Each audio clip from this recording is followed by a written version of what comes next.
মাত্র ৪ দিন হয়েছে এবং এর ফলাফল অসাধারণ। এটা সত্যিই ঐতিহাসিক। কেবলমাত্র যুক্তরাষ্ট্রই এটির নেতৃত্ব দিতে পারে। কিন্তু এর সাথে ইসরায়েলি প্রতিরক্ষা বাহিনী, যা একটি ভয়ঙ্কর দক্ষ বাহিনী যুক্ত হলে তখন এই সংমিশ্রণ আমাদের উগ্র ইসলামী ইরানি প্রতিপক্ষদের জন্য একেবারেই বিধ্বংসী। তারা শেষ এবং তারা এটি জানে বা খুব শীঘ্রই তারা এটি বুঝবে। স্পষ্টভাবে যুক্তরাষ্ট্র জিতছে।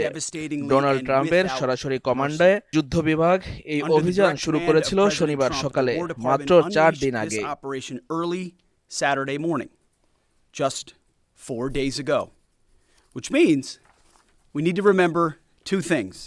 এর মানে দুটি বিষয় মনে রাখতে হবে। প্রথমত, আমরা এখন ৪ দিন এগিয়েছি।